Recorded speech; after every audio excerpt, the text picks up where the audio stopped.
मोताळा येथे chemist and druggist असोसिएशनच्या वतीने कडकडीत बंद. मोताळा तहसील कार्यालयावर धडकला मूक मोर्चा. भारत बंद आंदोलनाला उत्स्फूर्त प्रतिसाद.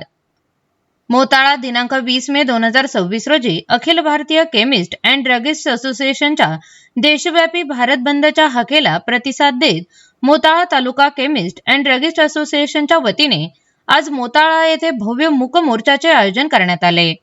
औषध विक्रेत्यांच्या प्रलंबित व गंभीर मागण्यासाठी आयोजित करण्यात आलेल्या आंदोलनात तालुक्यातील औषध विक्रेत्यांनी मोठ्या संख्येने सहभाग नोंदविला. देशभरातील औषध विक्रेत्यांच्या प्रमुख मागण्यांमध्ये ऑनलाईन औषध विक्री तत्काळ बंद करणे, कॉर्पोरेट साखळ्यांकडून होणाऱ्या अव्यावसायिक व अनैतिक डिस्काउंट थांबविणे, तसेच बनावट औषधांच्या वाढत्या धोक्यापासून देश व रुग्णांचे संरक्षण करणे या मागण्याचा समावेश होता. बनावट औषधाची सर्रास विक्री ऑनलाईन पद्धतीने होऊ शकते, त्यात कुठलेही निर्बंध नाहीत. या संदर्भात केंद्र शासनाने जारी केलेल्या GSR 817 दिनांक 28/8/2018 आणि GSR 220 दिनांक 26/3/2020 हे निर्णय मागे घेण्याची मागणी संघटनेने केली आहे. रुग्णांच्या सुरक्षतेचा प्रश्न अत्यंत गंभीर असून शासनाने याबाबत तातडीने ठोस निर्णय घ्यावा. या मागणीसाठी पंतप्रधान यांना उद्देशून निवेदन मोताळा तहसीलदार यांच्या मार्फत पाठविण्यात आले.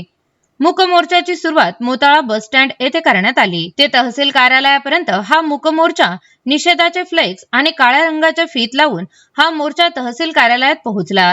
तेथे मोताळाचे सन्माननीय तहसीलदार यांना निवेदन सादर करण्यात आले.